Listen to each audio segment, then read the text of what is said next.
في قلبي دوما يغمرني. صاف طور پہ اللہ تعالیٰ کا ارشاد ہے فَمَنِ ابْتَغَىٰ وَرَاءَ ذَلِكَ فَأُولَٰئِكَ هُمُ الْعَادُونَ. جو اپنی خواہش اپنی زوجہ اور باندیوں کا سسٹم ختم ہو گیا, باندی نہیں ہو سکتی, اپنی خواہش اپنی زوجہ کے سوا کسی بھی راستے سے پورا کرے گا. قرآن کے صاف الفاظ ہیں, یہ لوگ اللہ کی حدود کو بولو بھائی توڑنے والے ہیں. بالکل حرام ہے اسلام میں, اس کی کوئی گنجائش نہیں ہے. حضرت عثمان ابن مظعون رضی اللہ تعالی عنہ, صحیح حدیث ہے, یہ فرماتے ہیں کہ ہم جب سفر میں ہوتے تھے تو ہم پہ اپنی بیویوں سے دوری بہت شاق گزرتی تھی. صحت مند تھے نا, تو عورت یعنی اپنی بیوی سے دوری ہم پہ سفر میں بہت شاق گزرتی تھی. ہم نے نبی سے اجازت مانگی کہ ہم اپنے آپ کو خسی کر دیں, اپنی مردانہ قوت کو ختم کر دیں. فنہانا, آپ نے ہمیں اس کی اجازت بولو نہیں دی. اگر اس عمل کی ذرا سی بھی گنجائش ہوتی تو صحابی کو اپنے آپ کو کوئی ایسی خوراک کھا کے یا کوئی بھی عمل کر کے اپنے آپ کو خسی کرنے کا خیال آتا؟ بولو کیا ہو گیا بھائی, خیال آتا اپنے آپ کو؟ ان کو پتا ہے ہمارے پاس بیوی سے کانٹیکٹ کے علاوہ اور کوئی راستہ نہیں ہے, تو نبی سے اجازت مانگ رہے ہیں کہ ہم پہ بہت گناہ کا خطرہ ہوتا ہے, زنا کا خطرہ ہوتا ہے, بہت شاق گزرتا ہے ہمارے اوپر یہ عمل, ہمیں اجازت دیتی ہم کوئی چیز کھا لیں. آپ نے فرمایا نہ, بلکہ کیا فرمایا, تزوجوا الودود الولود فانی مباہی بکم الامم. فرمایا ایسی عورت سے نکاح کرو جو کثرت سے اولاد دے, میں تمہاری کثرت پہ قیامت کے دن فخر کروں گا. کیا مطلب؟ یہ قدرت کی طرف سے تمہارے اوپر شہوت مسلط ہے, اس کا حل یہ کہ نہ چاہتے ہوئے بھی نکاح کرو تم. یہ قدرت نے اس لیے رکھی تاکہ تمہاری نسل بڑھے. بڑے آرام سے کہہ دیا جاتا ہے جس کے لیے نکاح کرنا مشکل ہے. کیوں مشکل ہے نکاح کرنا آپ کے لیے؟ کہ بھائی نکاح کرنا مشکل ہے تو اب نوجوان لوگ کیا کریں؟ تو مشکل آپ نے بنایا ہے.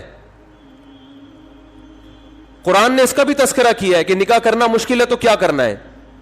وَلْيَسْتَعْفِفِ الَّذِينَ لَا يَجِدُونَ نِكَاحًا حَتَّى يُغْنِيَهُمُ اللَّهُ مِنْ فَضْلِهِ. فرمایا جو لوگ نکاح کی طاقت نہیں رکھتے, طاقت نہ رکھنے کا مطلب کیا ہے وہ میں بھی بتاتا ہوں, انہیں چاہیے کہ وہ پاک دامنی سے رہیں, کوئی ناجائز اور حرام کام کی طرف بولو مت جائیں. سورہ نور کی آیتیں ہیں, بالکل نہ جائیں, وہ بچا کے رکھیں. استعفاف کا معنی روک لینا, اپنے آپ کو بچا لینا, یہاں تک کہ اللہ ان کو غنی کر دے. اللہ ان کے لیے انتظام, بولتے کیوں نہیں بھائی, اللہ انتظام کر دے, اس وقت تک روکو اپنے آپ کو, صبر کرو. یہاں بھی کہیں کسی اور راستے کا ادنا سا بھی اشارہ, اتنی واضح آیت ہے, نہیں ملتا. بخاری مسلم کی حدیث, آپ صلی اللہ علیہ وسلم نے فرمایا یا معشر الشباب من استطاع منکم الباءۃ فلیتزوج. تم میں جو نکاح کی طاقت رکھتا ہے اسے چاہیے کہ وہ نکاح کر لے. فإنہ اغض للبصر واحسن للفرج. اس سے نظر جھک جائے گی, شرمگاہ محفوظ ہو جائے گی. ایک روایت میں فإنہ لہ آگے ہے ومن لم یستطیع فعلیہ بالصوم. جس میں روزوں کی, جس میں نکاح کی طاقت نہیں ہے, طاقت نہ ہونے کا مطلب ابھی بتا رہا ہوں پھر میں, کیونکہ ہر آدمی یہ سمجھتا ہے مجھ میں نکاح کی استطاعت نہیں ہے, یہ مسلط کر لیا ہر آدمی نے اپنے لیے. اس کے بعد اللہ نے کیا فرمایا, نبی نے کیا فرمایا کہ اگر نکاح نہیں کر سکتا, استطاعت نہیں ہے, فعلیہ بالصوم, کثرت سے روزے رکھے. یہاں بھی کسی اور راستے کی طرف ذرہ برابر بھی اشارہ بولو بھائی نہیں دیا. اس کا مطلب یہ اللیگل ہے اسلام میں, یہ اللہ حرام ہے, ناجائز ہے.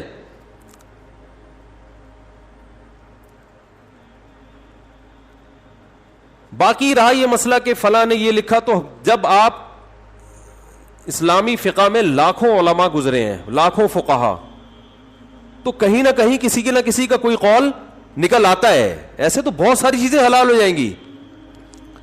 آپ اگر تلاش کرنے پر آئیں تو بہت سارے اقوال آپ کو مل جائیں گے. یہ علماء کو پتا ہوتا ہے کہ کون سا قول اس قابل ہے کہ اس قول کو لفٹ کرائی جائے, کون سا قول اس قابل ہے کہ بس یہ اس کی کوئی حیثیت نہیں ہے. امام احمد ابن حنبل کی طرف نسبت کی جاتی ہے قول کی, لیکن جو حنبلی علماء ہیں, امام احمد ابن حنبل ایک ایسے فقیہ ہیں جن کے بہت سارے مسئلوں میں 2-2, 3-3 اقوال ملتے ہیں. یہ ہے ان کے مذہب میں ایسا ہے. تو فقہ حنبلی میں جو بڑے جید علماء ہیں ان سے پوچھا جائے گا کہ فتویٰ کس قول پر ہے, تو فقہ حنبلی میں فتویٰ اس کے حرام اور ناجائز ہونے پر ہے. تو ایسے تو بہت سارے اقوال مل جائیں گے. اور قرآن کی طرف ہم آتے ہیں. قرآن مجید میں 5ویں پارے کا آپ پہلا رکوع پڑھیں. اللہ نے فرمایا وَمَن لَّمْ يَسْتَطِعْ مِنكُمْ طَوْلًا أَن يَنكِحَ الْمُحْصَنَاتِ الْمُؤْمِنَاتِ فَمِمَّا مَلَكَتْ أَيْمَانُكُم مِّن فَتَيَاتِكُمُ الْمُؤْمِنَاتِ, تم میں جو آزاد عورت سے نکاح کی طاقت نہیں رکھتا اسے چاہیے کہ وہ کسی کی باندی سے نکاح کر لے. اس کو خوب اچھی طرح سمجھیں, یہ موضوع چل گیا تو میں اب کمپلیٹ کر لوں. وہ کسی کی باندی سے, اب باندیاں نہیں ہوتی ہیں, ذہن میں رکھیں, باندی سے نکاح کرنے میں نقصان ہی نقصان ہے. کیونکہ باندی, کسی کی باندی جو ہوگی نا آپ کی بیوی ہوگی, لیکن خدمت وہ اپنے مولا کی کرے گی. سمجھ میں آ رہی ہے بات؟ اس سے جو بچہ پیدا ہوگا غلام ہوگا, یعنی آپ کا بچہ غلام پیدا ہو رہا ہے. کتنے نقصانات ہیں. لیکن قرآن نے کہا کہ لمن خشی العنت منکم, جس کو زنا کا خطرہ ہے اسے چاہیے کہ وہ کیا کر لے, کسی اور راستے کی طرف جانے کے بجائے کسی کی باندی سے نکاح کر لے. اگرچہ اس میں اتنے سارے نقصانات ہیں, نکاح کی جو مصلحتیں وہ حاصل نہیں ہوتی اس میں, لیکن پھر بھی عورت سے ریلیشن یہ ایک نیچرل ہے. اللہ نے عورت کو مرد کے لیے اور مرد کو کس کے لیے, عورت کے لیے. تو اس نیچر پہ باقی رکھنے کے لیے اللہ نے حکم دیا کہ اتنا نقصان والا نکاح ہے, پھر بھی کسی اور راستے کی طرف جانے کے بجائے یہ کام کر لو. اس میں صاف اللہ نے بتا دیا ہے کہ اگر کسی کو زنا کا خطرہ ہے تو نکاح میں اپنا معیار کیا کر دے, وہ بولو کم کر دے. آج جو لوگ کہتے ہیں نا میں ہمارے نکاح نہیں ہو رہا, آپ کو آپ کی مرضی کا رشتہ نہیں مل رہا ہوتا, آپ نے ایک اسٹینڈرڈ بنایا ہوا ہے کہ مجھے ایسا رشتہ چاہیے. قرآن تو کہہ رہے کسی کی لونڈی سے نکاح کر لو, بہت کم معیار. ایک تو غلام باندی اس زمانے میں بہت پس سمجھی جاتی تھی, دوسری بات وہ کنٹرول میں آپ کے نہیں ہوگی, خدمت اپنے مولا کی کرے گی. وہ آپ سے صرف اس کا ریلیشن حلال ہو جائے گا, مولا کا ریلیشن اس سے حلال نہیں ہوگا. کیونکہ اسلام میں ایک ایسا نہیں ہو سکتا کہ ایک عورت کہ اپنے جو ہے نا مالک سے بھی ریلیشن ہو اور آپ سے بھی ہو, نہ جب آپ سے نکاح ہو گیا تو اب آپ کے علاوہ کسی اور سے ریلیشن نہیں ہو سکتا, صرف ریلیشن آپ کے لیے حلال ہو جائے گا اور کچھ بھی نہیں. تو نکاح کی مصلحتیں وہ حاصل نہیں ہوں گی. بچے کو کتنا نقصان ہو رہا ہے, غلام پیدا ہو رہا ہے. لیکن قرآن نے کہا کہ کسی اور راستے کی طرف جانے سے بہتر ہے کہ یہ کام. کیوں؟ اسلام دین فطرت ہے, وہ آپ کو کبھی بھی نیچر سے نہیں ہٹائے گا. اللہ نے مرد میں یہ شہوت رکھی ہے عورت کے لیے, اور عورت میں رکھی ہے کس کے لیے, مرد کے لیے. اس کے علاوہ کوئی راستہ حلال نہیں ہے, سب دروازے اللہ نے بند کر دیے ہیں.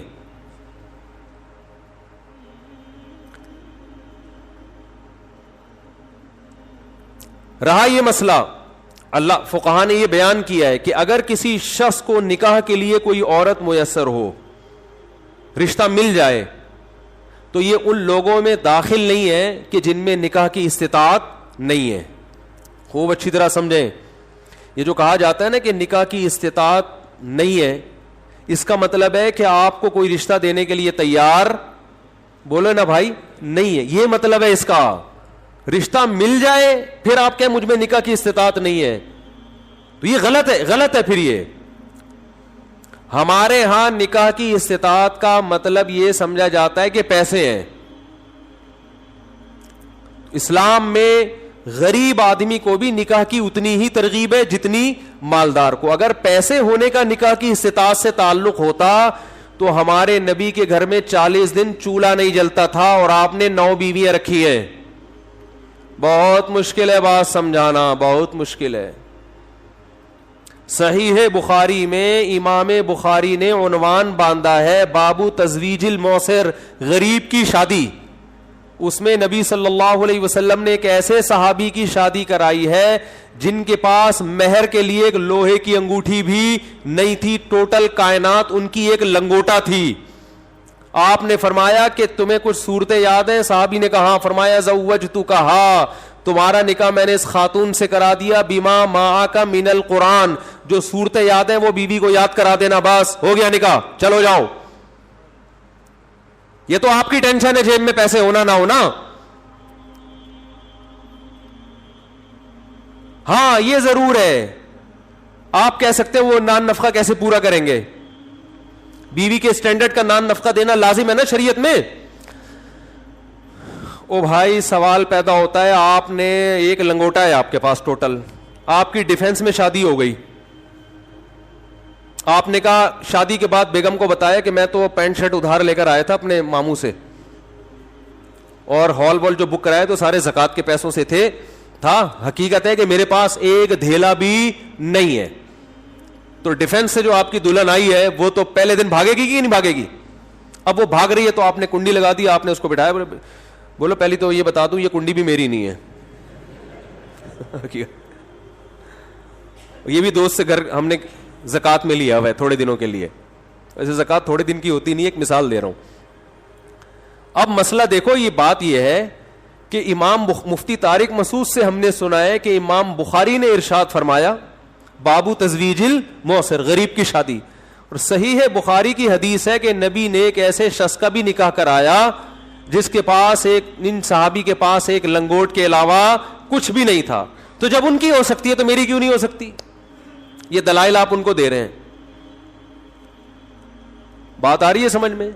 تو یہ دلائل آپ کے اس لیے غلط ہوں گے کہ جب نبی نے جن غریب صحابی کی شادی جس خاتون سے کرائی نا, اس خاتون کو پہلے سے پتا تھا کہ ان کے پاس اس کے علاوہ کچھ بھی نہیں, وہ اس غربت میں راضی تھی.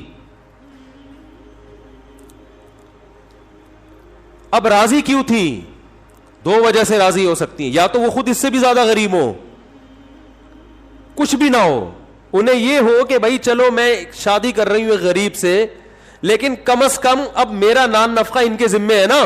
ان کے پاس کچھ بھی نہیں ہے لیکن کدال لے کے صبح جائیں گے, محنت مزدوری کریں گے, تو اللہ نے نکاح کی برکت سے وعدہ کیا ہے کہ اللہ نکاح مال میں کیا دے گا؟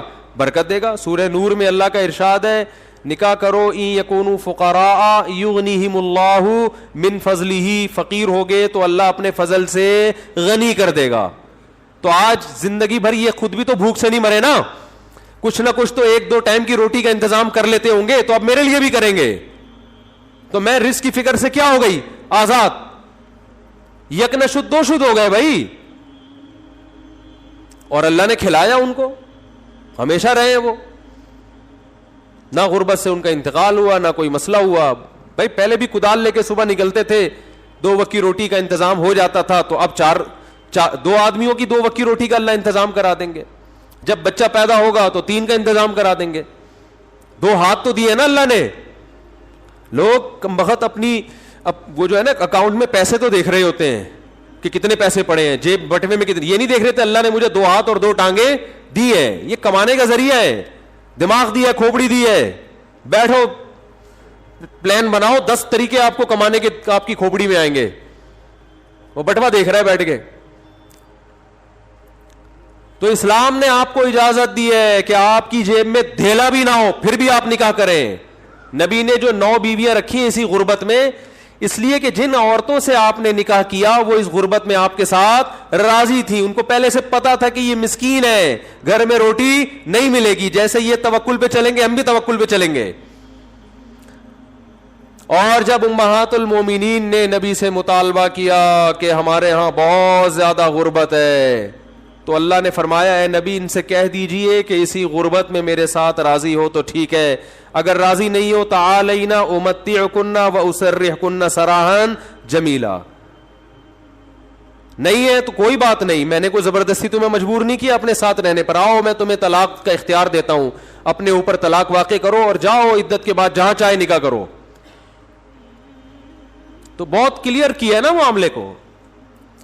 تو آپ کی غربت کی وجہ سے سامنے والی پارٹی آپ کو ریجیکٹ کر دے, اس کو حق ہے, لیکن اگر آپ کو رشتہ مل رہا ہے اور وہی رشتہ ملے گا جو آپ سے بھی زیادہ غریب ہوگا, تو پھر آپ یہ نہیں کہہ سکتے کہ مجھ میں نکاح کی استطاعت نہیں ہے. آج جو لوگ کہتے ہیں نا میں نکاح کی طاقت نہیں ہے, اور پھر حرام کاریوں کی طرف جاتے ہیں, ہینڈ پریکٹس اور یہ اس طرح کے جو بیہودہ حرکتیں ان کی طرف جاتے ہیں, یہ قیامت کے دن کا یہ عذر قابل قبول نہیں ہے. بھائی آپ غریب لڑکی سے کرو, جھگیوں میں جاؤ وہاں کرو نکاح. یہ آپ نے دنیا کو چونکہ مسافر خانہ نہیں سمجھا, ہر آدمی کا ایک اسٹینڈرڈ ہے. ایک صاحب مجھے کہنے لگے اتنے بچے ہو گئے, اگر جیب میں پیسے نہ ہو پڑھانے کے تو کیا کریں گے؟ میں نے کہا ٹماٹر بیچیں گے اور کیا کریں گے. کیا ہے اس میں ٹماٹر؟ یہ ٹماٹر بیچنے والے کیا جہنم میں جائیں گے کیا؟ نہیں تو اتنے بچے ہمارے ٹماٹر بیچیں گے. وہ بھائی جان دنیا مسافر خانہ ہے, یہاں صدر زرداری بھی قبر میں جائے گا, مسلم لیگی بھی قبر میں جائیں گے, مریں گے سالے, سب نے مرنا ہے. وہ فرعون کہاں گیا جو اتنا بڑا بادشاہ تھا؟ جنرل مشرف بھی بیمار پڑے ہوئے, تھوڑے دنوں میں اطلاع آ جائے گی, سب کی آئے گی, یہ کوئی بری بات نہیں ہے, میری بھی آئے گی آپ کی بھی آئے گی. اس کو اتنا مسلط کر لیا کھوپڑی کے اوپر. یہ دنیا کی محبت ہے, یہ ایجوکیشن نہیں ہے. اس کو ایجوکیشن یا ترقی نہیں کہتے, یہ دنیا مردار سے عشق ہے, اور اس عشق کی سزا دنیا میں اللہ دیتا ہے, دماغ کا سکون چھین لیتا ہے. پڑھاؤ اپنے بچوں کو, اچھے سے اچھا بناؤ, ڈاکٹر بناؤ, انجینئر بناؤ, بن گیا ٹھیک ہے, نہیں بنا کوئی بات نہیں, رکشا چلائے گا, کوئی ٹینشن کی بات نہیں ہے. ہمارے نبی نے کیسی مثالیں دے دے کے ہمیں سمجھایا, ہم کو انگریز تھوڑی ہے بھائی. کیسی مثالیں دی ہے نبی صلی اللہ علیہ وسلم نے. پچھلی امتوں کی مثال دی کہ ایک عورت جو ہے نا وہ اپنے بچے کو گود میں اٹھائی ہوئی تھی, تو ایک شخص جس کو لوگ برا بلا کہہ رہے تھے, مسکین, غریب, پراگندہ بال, تو ماں نے دعا مانگی, اے اللہ میرے بچے کو ایسا نہ بنانا, اس کی تو کوئی عزت ہی نہیں ہے معاشرے میں. حدیث میں آتا ہے بچے کو اللہ نے ماں کے گود میں بولنے کی توفیق دی, بچے نے کہا اللہ مجھے ایسا بنا دینا. دوسرا بڑی عالی شان سواری میں گزرا, پیپلز پارٹی میں بڑے عہدے پر ہوگا اس زمانے میں, بڑی عالی شان سواری اور بڑا جاہو جلال کے ساتھ. ماں نے کہا اللہ میرے بچے کو ایسا بنانا. آج مائیں کہتی ہے نا ایسا بن جائے ایسا نہ بنے. بچے نے ماں کی گود میں کہا اللہ مجھے ایسا نہ بنانا, مجھے ایسا نہ بنانا. حدیث میں آتا ہے یہ جو جاہو جلال کے ساتھ گزر رہا تھا خدا کا باغی اور اس کا نافرمان تھا, اور وہ اللہ کا فرما بردار تھا جو پہلا والا. دیکھو فرعون نے جو موسیٰ علیہ السلام کو تانے دیے نا, وہ غربت کے تانے دیے, وہی تانے آج آپ غریبوں کو دے رہے ہو کہ اتنے بچے ہو گئے تو ٹماٹر بیچیں گے. غربت کوئی عیب بولو نہیں ہے. فرعون اسی وجہ سے تو برباد ہو گیا. وہ کہہ رہے کہ ام انا خیر من ھذا الذی ھو مہین, اے لوگوں میرے پاس باغات ہیں, میرے پاس علم ہے, میرے پاس دنیا کی ہر نعمت ہے, اور یہ موسیٰ تو مسکین ہے, کھانے کو روٹی نہیں ہوتی اس کے پاس, تم اس کو فالو کرو گے, مجھے فالو کرو گے. لوگ کہتے تھے آپ کو فالو کریں گے ہم. ولا یکاد یبین, اور کہتے تھے موسیٰ میں ایک عیب یہ بھی ہے کہ اس کو بولنے میں بلاغت نہیں ہے, مجھے بولنا بھی آتا ہے. یہ فرعون مقابلہ کر رہا ہے. اللہ کی نظر میں موسیٰ کی اہمیت تھی, موسیٰ کی جو مسکین غلام قوم میں پیدا ہوئے, کیا ویلیو ہے. جب قرآن پڑھو نا خدا کی قسم موسیٰ علیہ السلام کی اللہ کی نظر میں جو ویلیو تھی اس کا اندازہ ہوتا ہے. قرآن میں سب سے زیادہ نام کس پیغمبر کا آیا ہے؟ موسیٰ. اور مسکین غلام قوم میں پیدا ہوئے, اپنے آپ کو قتل سے بچاتے پھر رہے ہیں, کہ غلطی سے قتل بھی ہو گیا تھا, بچاتے پھر رہے ہیں. بکریاں چرائی ہیں 10 سال نکاح کے لیے ہے. غربت کا عالم دیکھو. ان کی اہلیہ کے والد نے کہا اپنی بیٹی کا نکاح آپ کے ساتھ اس شرط پہ کروں گا کہ 10 سال بولو بکریاں چراؤ, اور کوئی آپشن نہیں تھا. کتنا بڑا مہر نا, ٹھیک ٹھاک بھاری بھرکم مہر ہے. انہوں نے فرمایا کہ کوئی بات نہیں, اور اس کے علاوہ میرے پاس نکاح کے لیے کوئی آپشن نہیں ہے, کوئی بات نہیں, 10 سال بکریاں چرائیں گے. جو تکبر فرعون کی کھوپڑی میں تھا نا اس وقت, وہی ہمارے آج پڑھے لکھے لوگوں کے دماغوں میں بیٹھ چکا ہے, وہی پڑھے لکھے لوگوں کے دماغ میں بیٹھ گیا ہے. اس دنیا سے دل مت لگاؤ میرے بھائی, بچے ٹماٹر بیچے, کوئی ٹینشن کی بات نہیں ہے. میں نہیں کہہ رہا ان کو ابھی سے ٹماٹر کی ریڈی دے کے ٹماٹر بکواؤ, ان کو اچھی سے اچھی تعلیم دو, اس سے مسلمانوں کو فائدہ ہوگا.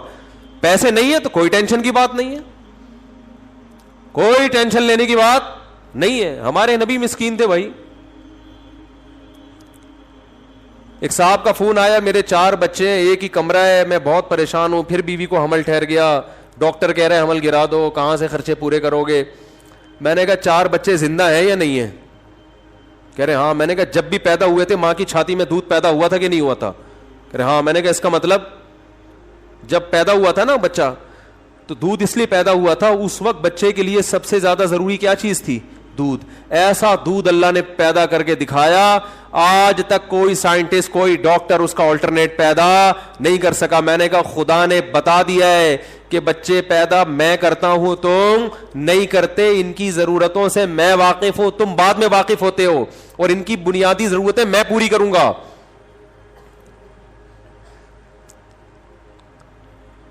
میں نے پھر لندن میں ایک ڈاکٹر صاحب کو فون کیا کہ ان کو کوئی ڈاکٹر کہہ رہے حمل گرا دو. اس نے کہا یہ پوری دنیا میں اللیگل ہے, ایک دن کا حمل بھی گرانا سوائے 2-4 ملکوں کے, پوری دنیا میں کیا ہے بولو؟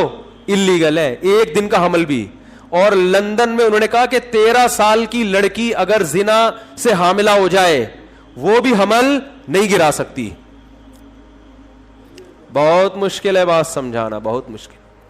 کسی بچی سے جبرن زنا ہوا یو کے میں اگر, اور بچی کی عمر کتنی ہے 13 سال, پریگننٹ ہو گئی, یو کے کا لا یہ ہے کہ وہ پریگننسی ضائع, بولتے کیوں نہیں کر سکتی. کیونکہ جب ایک جان جسم میں اللہ نے اس کو زندگی کے لیے سلیکٹ کر لیا ہے, وہ آپ کی اولاد ہے. کروڑوں جرثوموں میں سے ایک کی سلیکشن ہوتی ہے. بات بات پہ اللہ پہ توکل, اللہ پہ اعتماد, یہ چیزیں ختم. غربت دیکھو قرآن میں کتنا اللہ نے ارشاد فرمایا, یبسط الرزق لمن یشاء, جس کے لیے چاہتا ہوں رزق بڑھا دیتا ہوں, جس کے لیے چاہتا ہوں تنگ کر دیتا ہوں. اس کا اولاد سے تعلق نہیں ہے. اللہ غریب رکھنا چاہے گا, ایک بچے میں بھی آپ کے منہ سے نوالا چھین لے گا. رزق میں برکت دینا چاہے گا تو درجنوں میں بھی اللہ, ہم نے بہت سے دیکھے غریب تھے, ان کے اولادیں ہوئی, سب اولادیں پڑھ لکھ کے, کوئی شپ پہ ہے, کوئی ڈاکٹر ہے, کوئی انجینئر ہے, کما بھی رہے ہیں, اپنے والدین کو کھلا بھی رہے ہیں. تو ایک عجیب دماغ میں چیزیں مسلط کی ہوئی ہیں. خیر میں جلدی سے بات کو سمیٹتا ہوں, کہاں سے آج تو ساری باتیں بکھری بھی ہو رہی ہیں, بات پتہ نہیں کہاں سے چلی تھی. پروفیسر صاحب کا ایک بیان آیا تھا, تو میرا خیال ہے وقت چونکہ پورا ہو گیا ہے تو نماز کے بعد 10 منٹ اس ٹاپک کو ہم مکمل کر لیں گے, 5 سے 10 منٹ, تاکہ ایک بات کسی ٹھکانے پہ جا کے لگے نا. ورنہ ہاں وہ والی بات بھی کہ وہ جو ڈاکٹر صاحب کا ایک بیان آیا ہے, ڈاکٹر ذاکر نائک صاحب کا, تو اس پہ بھی تھوڑا سا تبصرہ باقی ہے. تو انشاءاللہ پھر اگلے بولیٹن میں آپ سے ملاقات کریں گے. ایک بریک کے بعد ملتے ہیں آپ سے. چلو بھائی اسپیڈ مارو یار. دوسرا کہاں ہے نکاح, دوسرا فارم. اچھا بھائی, محمد شہیر نام ہے نا آپ کا, اور محمد دلہن کا نام ماہ نور اکرم, محمد اکرم, اور دلہن کے وکیل کون ہے؟ دلہن کے وکیل سلمان بیگ صاحب کہاں ہیں؟ سلمان بیگ,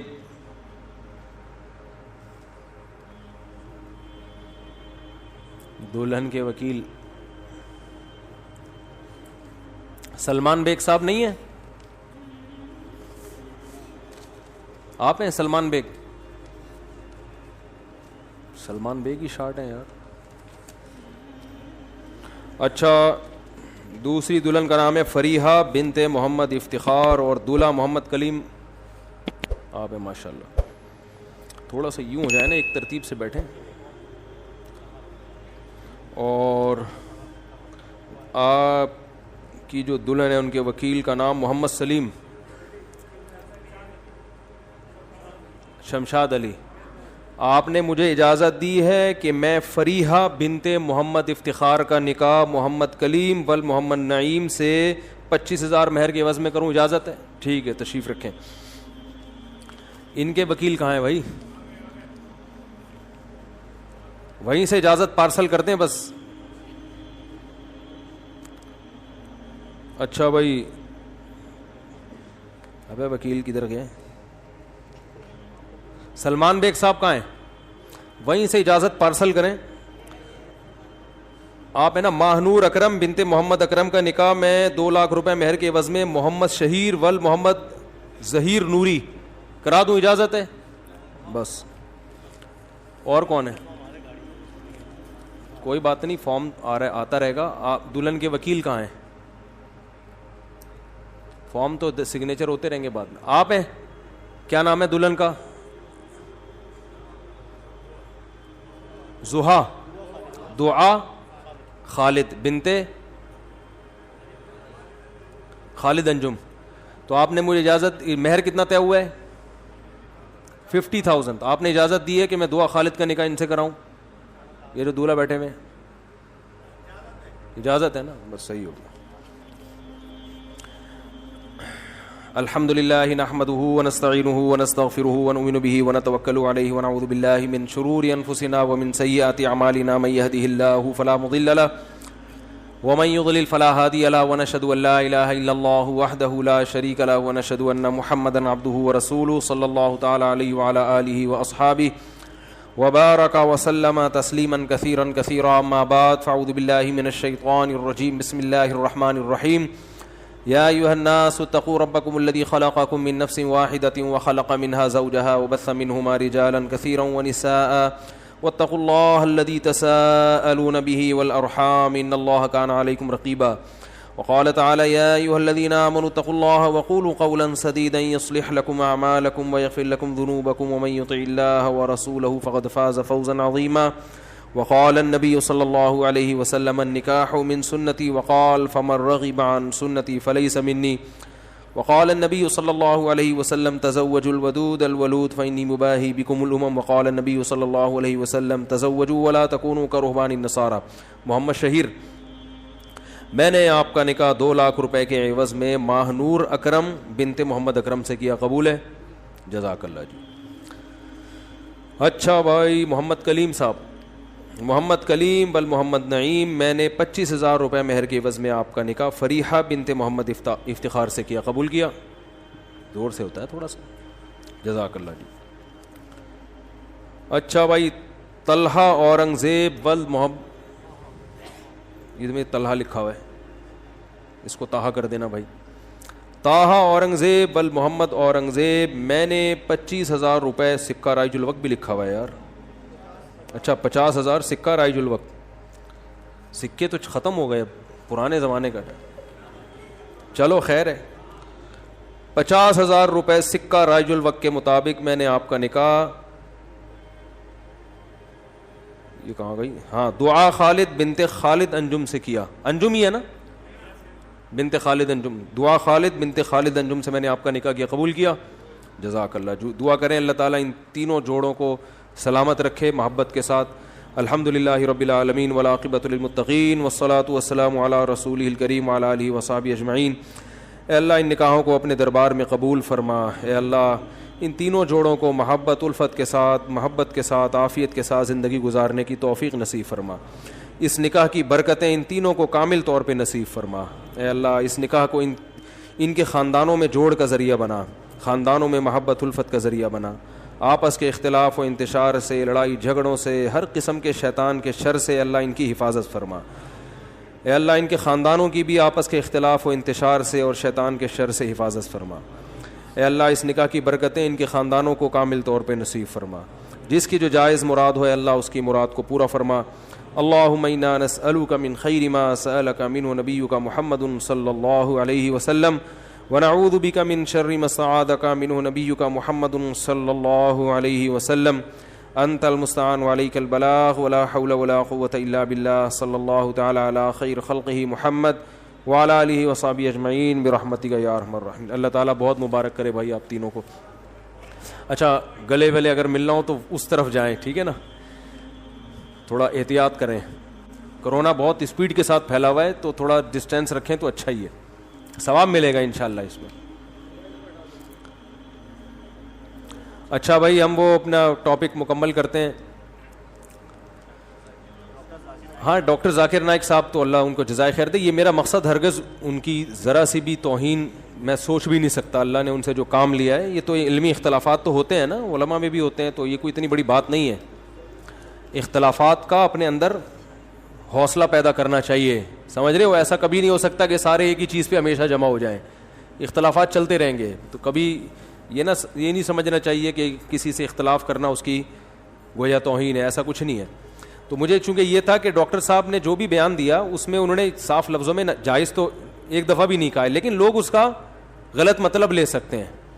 ہماری جو نوجوان نسل ہے نا, یہ اس کو تو موقع چاہیے, تو وہ غلط مطلب لے سکتے ہیں اس کا. تو اس لیے اسلام میں اس عمل کی قطعاً اجازت نہیں ہے. اور میں جلدی جلدی ان دلائل کو ریپیٹ کر دیتا ہوں. سب سے پہلے قرآن کی آیت ہے 29ویں پارے میں بھی ہے, 28 اس میں قد افلح المؤمنون جو سورہ مومنون ہے اس میں بھی ہے کہ اللہ نے فرمایا زوجہ کے علاوہ کوئی بھی راستہ اختیار کرتا ہے فاولئک ھم العادون. اور اس میں الفاظ دیکھو, فمن ابتغى وراء ذلک, ذالک جو ہے نا یہ بلاغت ہے, ذالک اس میں اشارہ ہے, جب ہاتھ سے اشارہ کرتے ہیں نا اس وقت کہا جاتا ہے. گویا اللہ تعالیٰ آپ کو آپ کی زوجہ کی طرف اشارہ کر کے کہہ رہا ہے کہ یہ جو بیوی ہے نا, بیوی کے یہ والا آپشن, اس کے علاوہ آپ کے پاس کوئی دوسرا آپشن نہیں ہے. اشارہ کر دیا, اس میں اور بلاغت ہے کہ یہ اسی میں بند ہے, آپ کے پاس اپنی خواہش پوری کرنے کے باقی تمام دروازے بند. وراء ذلک اللہ نے فرمایا یہ جو راستہ میں بیان کر رہا ہوں, یہ اشارہ کر دیا, الا علی ازواجہم او ما ملکت ایمانہم. تو بہت زیادہ غلو ہے اس آیت میں, مبالغہ ہے یہ بتانے کے لیے کہ تمام راستے اس کے علاوہ بند ہیں. دوسرا قرآن میں سورہ نور کی جو آیتیں ہیں, وَلْيَسْتَعْفِفِ الَّذِينَ لَا يَجِدُونَ نِكَاحًا, جو نکاح نہیں پاتے, موجود نہیں پاتے نکاح, انہیں چاہیے کہ پاک دامنی کے ساتھ رہیں. وہ یہاں بھی ہے.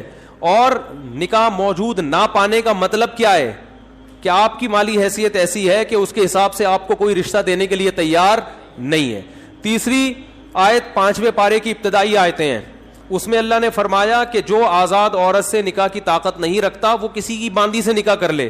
تو اب باندیاں تو نہیں ہیں, مطلب قرآن کا حاصل یہ ہے کہ اپنا معیار نکاح میں گرا دے, نقصان کرے اپنا, کوئی بات نہیں ہے, لیکن پھر بھی دوسرے راستے ان کو اختیار نہیں کر سکتا. تو اس لیے اگر آپ کے پاس پیسے نہیں ہیں, کوئی نکاح کے لیے تیار نہیں ہے, اپنا معیار آپ گرائیں, آپ کو دوسرے راستوں ہینڈ پریکٹس اور اس جیسے بے حیائی کی آپ کو اجازت, نہ زنا کی طرف نہ کسی اور راستے کی طرف جانے کی اجازت ہے. یہ تیسری دلیل ہو گئی کہ نکاح کا معیار آپ کو گرانا پڑے گا اپنا. اور رہا یہ مسئلہ کہ یہ کیسے ہو سکتا ہے, میرا تو اسٹینڈرڈ ہے, تو بھائی دنیا کو مسافر خانہ سمجھو, تو اسٹینڈرڈ گیا تیل لینے, ٹھیک ہے نا, اچھے سے اچھے کی تلاش کریں لیکن برائی سے تو اچھا ہے نا. حضرت عبداللہ بن عباس رضی اللہ عنہ سے روایت ہے کہ ایک شخص آیا, اس نے کہا کہ میں ہاتھ سے اپنے آپ خواہش پوری کرتا ہوں, ایک روایت ہے. تو حضرت عبداللہ بن عباس نے نفرت سے منہ پھیر لیا اور فرمایا کہ تو باندھی رکھ لیتا, یہ تیرے لیے زیادہ بہتر. تو یہ تیسری دلیل ہو گئی. چوتھی دلیل صحیح حدیث ہے حضرت عثمان ابن مظعون رضی اللہ تعالی عنہ کی. وہ فرماتے ہیں ہم سفر میں ہوتے تھے, بیوی سے دوری ہم پہ بہت شاق گزرتی تھی, ظاہر زنا میں پڑنے کا خطرہ تھا. تو ہم نے نبی سے اجازت لی کہ ہم اپنے آپ کو خسی کر دیں, اپنی جو خواہش ہے وہ کیا کر دیں, ختم, کوئی ایسی دوا کھائیں, کچھ بھی کر لیں, آج کل آپریشن بھی ہوتا ہے. تو لو اجازنا لاختصینا, حدیث کے الفاظ ہے, اتنی ٹینشن میں تھے ہم کہ اگر نبی ہمیں اجازت دیتے تو ہم اپنے آپ کو خسی کر لیتے, لیکن نبی نے اس کی پرمیشن نہیں دی. اب دیکھو صحابی رسول اتنی شدید ٹینشن میں بھی اس کا حل یہ نہیں تلاش کر رہے کہ ہاتھ سے اپنے آپ کو مطمئن کر لیں, اتنی شدید ٹینشن میں بھی. اگر اس کی اسلام میں ذرہ برابر بھی گنجائش ہوتی تو ذرا سا تو اشارہ ملتا نا, صحابہ کر لیتے یا ان کو اشارہ دے دیا جاتا کہ بھائی اپنے آپ کو خسی کرنے کے پر آ گئے ہو, اپنی اللہ کی تخلیق کو تبدیل کر رہے ہو, تو اس سے بہتر ہے کہ تم اپنی تسکین کر لو اس طریقے سے. اس کی پرمیشن کا کہیں تذکرہ نہیں ملتا. اس کا مطلب ہے کہ اس نبی نے وہاں کیا فرمایا صحابی کو, نہانا عن التبتل, نبی نے فرمایا نکاح سے دور بھاگنے سے منع کیا, تو فرمایا نا نا نا نا نا تزوج الودود الولود, فرمایا یہ اللہ نے خواہش اس لیے رکھی ہے کہ تم نکاح کی طرف کیا ہو جاؤ, مجبور ہو جاؤ. یہ کتنے دلائل ہو گئے, بولو نا بھائی, 4 دلائل ہو گئے. اور بھی بہت کچھ ہے اس پہ بولنے کے لیے, میں مختصر بات سمیٹ رہا ہوں. اصل میں لوگ جو یہ کہتے ہیں نا کہ یار ہم مجبور ہیں تو کیا کریں ہم, یہ تو خواہش اتنی جب مسلط ہو جاتی ہے ہمارے اوپر, یہ تو اس سے جسم کو بھی نقصان ہوتا ہے, مینٹلی بھی آدمی ڈسٹرب ہوتا ہے. تو یاد رکھو یہ اللہ نے آپ پر اتنی زبردست خواہش اس لیے مسلط کی ہے تاکہ آپ نہ چاہتے ہوئے بھی شادی پر مجبور ہو جائیں, اور شادی میں فطرت آپ کے دلائل ماننے کے لیے تیار نہیں ہے. یہ جو آتے ہیں میرے پاس پیسے نہیں ہے تو ایکچولی ابھی ایجوکیشن, ایکچولی ابھی یہ, فطرت اس چیز سے متاثر نہیں ہے. فطرت کہتی ہے آپ کے دلائل کیا ہیں, غلط ہیں. اگر یہ اللہ مسلط نہ کرتے نا مردوں پہ یہ شہوت, تو میرا خیال ہے کوئی 70 سال میں جا کے بھی لوگ شادی نہ کرتے. تو قدرت کا ایک نظام ہے, قدرت ایک سسٹم کے تحت لوگوں کو چلانا چاہتی ہے. اس کا فائدہ یہ ہوگا کہ آپ نہ چاہتے ہوئے کم خاندان کی لڑکیوں سے شادی پر مجبور ہوگے, ان کو گھر ملے گا. اگر مجزنی کی اجازت دے دی جائے, مجھے تھوڑی لینگویج صاف استعمال کرنی پڑ رہی ہے, بہت معذرت, مجبوری ہے. اگر اس کی اجازت دے دی جائے تو لوگ نکاح میں کیا کریں گے, تاخیر. نقصان کس کا ہوگا, لڑکیوں کا. لڑکیاں بھی پھر ہینڈ پریکٹس کریں گی, جو کہ کر رہی ہیں, وہ بھی مجبور ہوں گی. تو اسلام نے آپ پر, اللہ نے آپ کے اوپر یہ شہوت اسی لیے مسلط کی ہے کہ یہ آپ کا یہ آپشنل نہیں رہے نکاح, بلکہ آپ کی باڈی کی ریکوائرمنٹ بن جائے کہ بھئی یہ تو کرنا ہی کرنا ہے. اور اس کا فائدہ کس کو ہوگا, عورت کو. بات آ رہی ہے سمجھ میں, اس کا گھر بسے گا.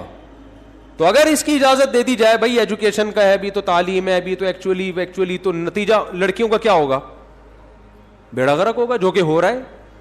آپ کہہ سکتے ہیں وہ بھی تعلیم حاصل کرے, ہم بھی حاصل کریں, تو بات یہ کتنی تعلیم حاصل کر لیں گی, اور اگر کر بھی لیں گی تو فطرت کا کوئی آلٹرنیٹ نہیں ہوتا, نیچر کا متبادل نہیں ہے. جو چیز آپ کی باڈی کی ریکوائرمنٹ ہے اس کو بہرحال پورا کرنا ہے.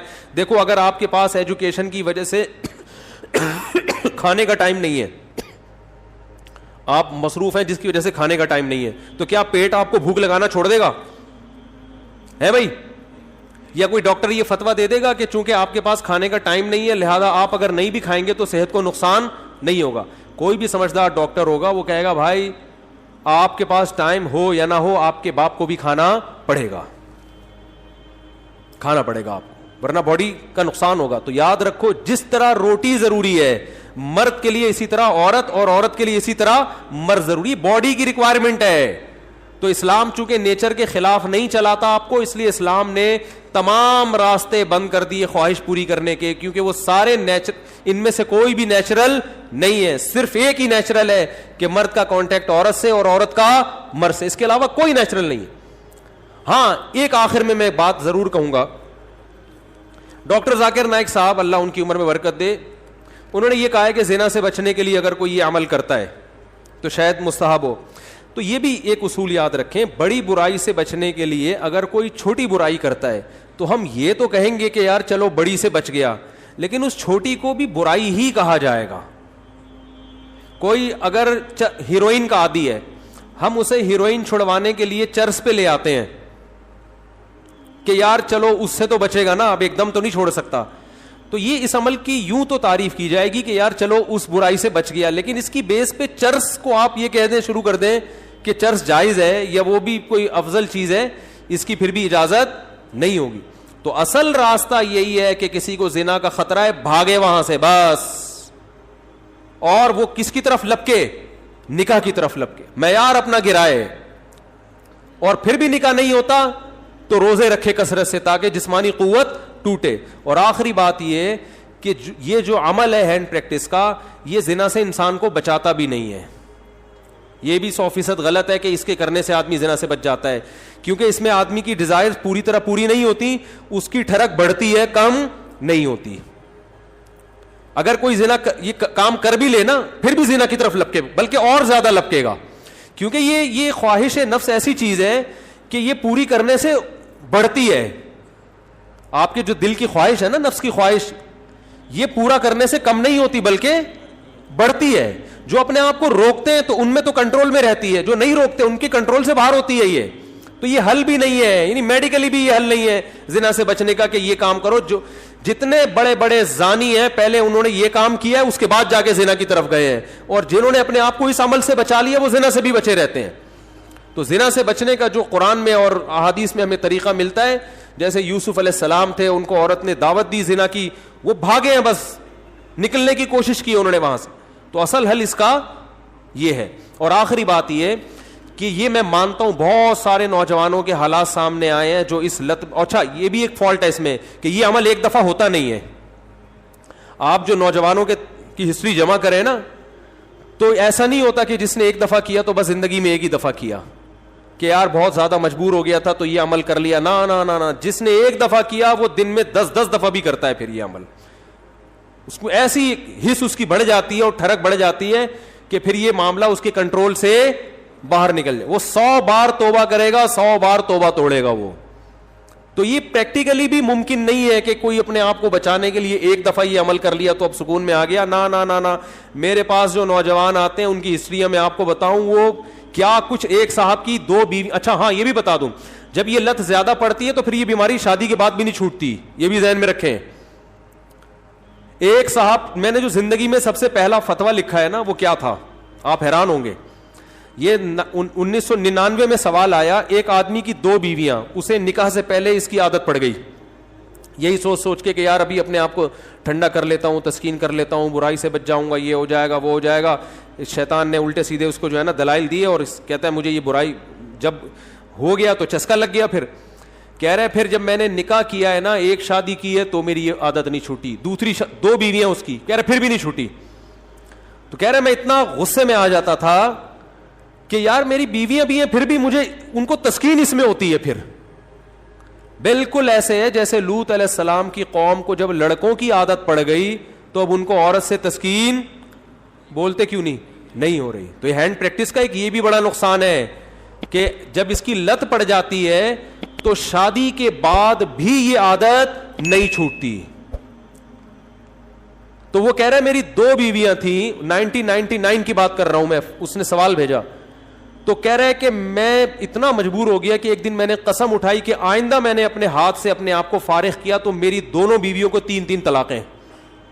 کہہ رہے میں نے یہ سوچا کہ شاید اس عمل سے میں اپنے آپ کو روک لوں گا, پھر بھی نہیں رکا, اور پھر بھی یہ عمل کیا, اور ہم نے اس کو فتویٰ دیا کہ آپ کی دونوں بیویاں آپ پر ہمیشہ کے لیے حرام ہو گئی ہیں. تو اب آپ بتاؤ اس پہ کیا گزر رہی ہوگی. تو ہم نے لوگوں کے یہ حالات دیکھے ہیں, تو اس لیے اس قسم کے کلپ سے متاثر ہو کر کوئی بھی شخص ایسی حماقت کرنے کی کوشش بولو بھائی نہ کرے. اور میرا مقصد آپ کو کسی کو مایوس کرنا نہیں ہے. اگر کوئی نوجوان اس بیماری میں مبتلا ہو گیا ہے تو حدیث میں آتا ہے ما انزل اللہ من داء الا انزل له شفاء, ہر بیماری کا اللہ نے شفا پیدا کی ہے. تو مایوس نہ ہو. سب سے پہلے تو وہ نکاح کرے تاکہ معاملہ آگے بڑھے نہیں, کیونکہ اگر نہیں کرے گا نا یہ پھر یہاں تک رکے گا نہیں معاملہ. کیونکہ یہ لڑکے پھر جب یہ کام کرتے ہیں پھر وہ انٹرنیٹ پر فحش فلمیں بھی دیکھتے ہیں, پھر وہ تصویروں کی طرف بھی جائے گا, بد نظری کی طرف بھی, اور پھر یہ بڑھتا رہا, پھر وہ زنا کا متلاشی ہوتا ہے کہاں مجھے موقع ملے. تو اس لیے میرے بھائی اپنے آپ کو روکنے کی کوشش کرنی چاہیے. تو اس کا پہلا اسٹیپ یہ ہے کہ سب سے پہلے آپ یہ عزم کریں کہ میں نے اپنے آپ کو اس برائی سے ہر قیمت پہ دور کرنا ہے. یہ میرا ایم ہے, میرا عزم ہے. اگر آپ ارادے میں ہی ڈھیلے ہیں تو بھائی پھر معاملہ کیا ہو جائے گا, خراب ہو جائے. تو پہلے تو کیا کرنا ہے, پکا عزم کرنا ہے. اب دوسرا علاج کے طریقے دریافت کرنے آپ نے. سب سے پہلا کام یہ کرنا ہے کہ انسان کو جہاں برائی کی عادت پڑتی ہے نا وہاں برائی چھوٹتی نہیں ہے. آپ کی کوئی خاص ایسی جگہ جہاں آپ سونے کے لیے لیٹتے تھے اور وہاں پر آپ پہ یہ شہوت کا جنون چڑھتا تھا, تو اپنا ٹھکانہ وہاں سے کیا کر لو, چینج کر لو. رات کو سونے سے پہلے مطالعہ کر کے سو. کوئی اپنے سرہانے کتاب رکھی جائے. جو نوجوان خدا نخواستہ کوئی اس میں مبتلا ہے تو اس کو بتا رہا ہوں میں, اپنے سرہانے کیا رکھیں, کوئی دلچسپ کتاب رکھیں. بستر پہ جیسے ہی لیٹے, جو معمولات ہے نا آیت الکرسی پڑھنا, دعائیں پڑھنا, بستر پہ لیٹنے سے پہلے پڑھ لیں وہ, تاکہ آپ جب بستر پہ جیسے ہی جائیں تو آپ کی سوچ جو ہے نا وہ مطالعے کی طرف چلی جائے. تو فوراً آپ نے کیا کرنا ہے, جیسے ہی سونے کے لیے لیٹے کتاب آپ کے پاس ہونی چاہیے, بستر پہ جاتے ہی آپ اس کتاب کا مطالعہ کرنا شروع کر دیں. انسان جیسے ہی لیٹ کے مطالعہ کرتا ہے اس کو نیند آ جاتی ہے, آپ سو جائیں گے, کیونکہ زیادہ تر نوجوانوں کے پر یہ اٹیک رات کے ٹائم ہی ہوتا ہے. دوسرا کام ہو گیا. تیسرا مسئلہ یہ ہو گیا کہ آپ کسی ڈاکٹر کو بھی بتائیں ماہر نفسیات کو, لیکن ماہر نفسیات سے کہیں کہ مجھے یہ برائی چھڑوانی ہے, کیونکہ ماہر نفسیات بعض دفعہ اور ڈال دیتے ہیں اس برائی میں. ایسے نفسیاتی ڈاکٹر بھی ہیں, وہ کہتے ہیں اس سے کوئی نہیں, ڈپریشن کا علاج ہے. اور بھائی ساری ڈپریشن کے اور بہت سارے علاج ہیں دنیا میں, وہ علاج وقتی ہے, جیسے سٹا لگانے سے نا وقتی طور پہ ٹھیک ہو جاتا ہے. تو اب یہ بے وقوفی ہے نا کہ سٹے لگا لگا کے ڈپریشن کا علاج, اس سے ڈپریشن بڑھتی ہے, کم نہیں ہوتی. وقتی کم ہوگی, اگلے دن اس سے بڑا اٹیک ہوگا آپ کے اوپر, سارا دن پھر یہی کرتا رہے گا. ایسے ایسے لڑکے آ کے بتاتے ہیں کہ آدمی حیران ہوتا ہے, یار تمہاری ہڈیوں میں اتنا جوس کہاں سے آیا, تم مر کے ختم ہو جاؤ گے اللہ کے بندو. تو وہ یہی کرتے رہتے ہیں ڈپریشن. تو ماہر نفسیات بھی الو سب کچھ سب کو نہیں پتا ہوتا. تو ماہر نفسیات سے بولیں کہ مجھے یہ برائی چھڑوانی ہے ایسی کی تیسی, آپ کی باقی افلاطونیاں بقراتیاں اپنے پاس رکھو, آپ یہ برائی مجھے کیا کرنی ہے. تو نفسیاتی بھی ٹوٹکے ہوتے ہیں, کچھ طریقے ہوتے ہیں. کوئی ماہر ڈاکٹر ہوگا انشاءاللہ آپ کو ایسے طریقے بتائے گا, ایسے ٹوٹکے بتائے گا, ایسی تدبیریں بتائے گا کہ آہستہ آہستہ یہ برائی آپ سے انشاءاللہ چھوٹ جائے گی. اور ایک اور کام, دعا بھی مانگنی ہے, کسی شیخ سے اصلاحی تعلق بھی قائم کرو, ان کو بھی بتاؤ اپنی بیماری. اور ایک اہم ترین بات یہ کہ اپنے آپ کو ایسے نہ چھوڑو, جب بھی یہ گناہ آپ سے ہو آپ نے اپنے اوپر کوئی سزا متعین کرنی ہے. 2 روزے 3 روزے یا 1 روزہ یا 1 ہفتے کا روزہ, یہ سزا دینی ہے اپنے آپ کو. وہ ہر آدمی کا کے حساب سے مختلف ہوتی ہے. صدقہ بھی کرنا ہے, تاکہ اس کا فائدہ یہ ہوگا کہ دیکھو یہ ایک دم نہیں چھوٹتا گناہ, یہ آہستہ آہستہ ہی چھوٹے گا. اس لیے مایوس نہیں ہونا کہ اتنے سارے ٹوٹکے اختیار کیے پھر گناہ ہو گیا, تو پھر ان شیطان مایوس کرتا ہے, بھائی تیرے بس کا کام نہیں ہے. کوئی بات نہیں یار, ٹھنی اس سے ہے دشمنی عمر بھر کی, کبھی وہ دبا لے کبھی تو دبا لے. شیطان کو حضرت مظلوم نے فرمایا کہ کبھی شیطان تجھے پٹک دے گا نیچے, کبھی کبھار تو بھی تو شیطان کو پٹکے گا نا, تو پھٹا چلتا رہے گا قیامت تک, کوئی مسئلہ نہیں ہے. تو کیا کرنا ہے, جب بھی یہ گناہ ہو جائے 2 رکعت پڑھ کے توبہ کرنی ہے, اللہ سے معافی مانگنا ہے, اور اپنے آپ کو کوئی سزا دینی ہے صدقہ کے ذریعے یا روزے کے. سب سے بہتر سزا روزہ ہے, صدقے سے اتنا فائدہ نہیں ہوتا, روزے سے اس میں زیادہ فائدہ ہوتا ہے. تو روزہ رکھے, کیونکہ نفس کو خوش کیا ہے, تو اپنے نفس کو جب تکلیف دے گا بھوکا پیاسا رکھے, تو یہ اس میں نفس کو جو ہے نا, آپ کے جو دل ہے اس کی چاہتوں کو چترول لگتے ہیں ٹائٹ طریقے سے روزہ رکھنے سے. تو اپنے من کو خوش کیا نا اس نے حرام طریقے سے, تو روزہ رکھ کے اپنے من ہی کو ٹینشن دے گا یہ. تو روزہ رکھنا بہت زبردست اس کا ایک علاج ہے. تو کیا کرنا ہے, جب بھی یہ جرم ہو جائے تو روزہ رکھ کے اس کی تلافی کرنی ہے. اس کا پھر نہیں بھی چھوٹتا تو ٹینشن نہیں لینی, آپ نے اپنے قوائف پورے کر دیے. اور آخری بات یہ کہ روزانہ ایکسرسائز کا معمول بناؤ. جب آپ صبح جاگنگ کرو گے, شام کو جم جاؤ گے, تو پھر آپ دیکھو گے ڈولے شولے نکل رہے ہیں اور جناب طاقت آ رہی ہے, تو نفسیاتی طور پر انسان پھر غیر اخلاقی سرگرمیوں سے دور ہو جاتا ہے خود بخود, کہ یار میں ایک طرف اتنا اپنی باڈی کا خیال کر رہا ہوں, اسی طرف اپنی صحت کو برباد کر رہا ہوں میں, ہے بھائی. اب میری ساری انرجی جو یوٹیلائز ہو رہی ہے تو ناجائز چیزوں میں ہو رہی ہے. تو یہ لاشعوری طور پر جب انسان مفید کاموں کی طرف آتا ہے تو نیگیٹو سوچ اس کی خود بخود, بولتے کیوں نہیں بھائی, کبھی کسی ہیروئنچی کو جم جاتے ہوئے دیکھا آپ نے؟ وہ نہیں جاتا, کہتا ہے ابے جاؤ باڈی کی ایسی کی تیسی, مزہ تو آ رہا ہے نا چھٹا لگا لینے. تو جو جم جائے گا وہ ہیروئن نہیں پیے گا, جو ہیروئن پیے گا وہ جم نہیں جائے گا. تو اسی طرح جم جانے والے بھی اکثر ان برائیوں سے بچ جاتے ہیں, اور اس برائی سے بچنے کا بہت فائدہ ہے دنیا میں بھی آخرت میں بھی. دنیاوی فائدے کیا ہیں وہ پھر کبھی انشاءاللہ کسی اور وقت بتائیں گے, اخروی فائدے تو ہیں ہی بہرحال. لیکن میں نے آپ کو بتایا اس میں مایوس نہیں ہونا, یہ چیزیں جلدی نہیں چھوٹتی. ایک چیز کی لت اگر پڑ چکی ہو تو پھر ٹائم لگتا ہے چیزوں کو چھوٹنے میں, لیکن لڑتے رہنا ہے زندگی بھر. ہتھیار ڈال کے بیٹھنا نہیں ہے کہ نہیں بھائی اب تو ڈاکٹر فلاں نے بھی کہہ دیا تو فلاں ڈاکٹر نے بھی. ایک لڑکے کو ڈاکٹر نے خود اس مرض میں ڈالا ہے, وہ بچتا تھا ان چیزوں سے, ڈاکٹر کے پاس گیا, ڈاکٹر نے کہا کوئی حرج نہیں ہے اس میں, کر لو, کوئی میڈیکلی کوئی نقصان نہیں ہے. میڈیکلی بھی نقصان ہے, حقیقت ہے, یہ کہنا کہ میڈیکلی نقصان نہیں غلط ہے, اور ذہنی طور پر تو بہت نقصان ہے. دیکھو لوط علیہ السلام کی قوم جو برائی کرتی تھی اس سے میڈیکلی کوئی نقصان نہیں تھا, لیکن وہ بیچارے نکاح کے قابل رہے نہیں. وہ کہنے ما لنا فی بناتک من حق, اے لوط ہمیں عورت سے نکاح میں دلچسپی ہی ختم ہو گئی ہے. تو یہ کتنا بڑا نقصان ہے کہ نہیں ہے. تو جو لوگ لڑکوں کے عادی ہو جاتے ہیں ان کو عورت میں دلچسپی ختم. اب میڈیکلی تو سب کچھ صحیح ہے, آئرن بھی صحیح ہے اور جناب پوٹاشیم میگنیشیم سب کچھ صحیح ہے, تو باڈی کو تو کچھ بھی نہیں ہوا, کھوپڑی آؤٹ ہو گئی. تو یہ جو حرکت ہے نا ہینڈ پریکٹس, اس سے بھی انسان مینٹلی کیا ہو جاتا ہے, بہت ڈسٹرب ہوتا ہے, جس سے جو نیچرل ایک پروسیس قدرت نے رکھا ہے, خدا نے رکھا ہے, وہ بہت برے طریقے سے متاثر ہوتا ہے اس عمل سے. تو اس لیے اپنے آپ کو ان تمام ایکٹیویٹیز سے بچا کے رکھنا چاہیے. اور پاک دامنی والی زندگی وہ یہی ہے کہ جلد سے جلد, میں تو کہتا ہوں لڑکا بالغ ہو, ماں باپ کو چاہیے فوراً شادی کر دو, اس کی اس طرف اس کو آنے ہی نہ دو.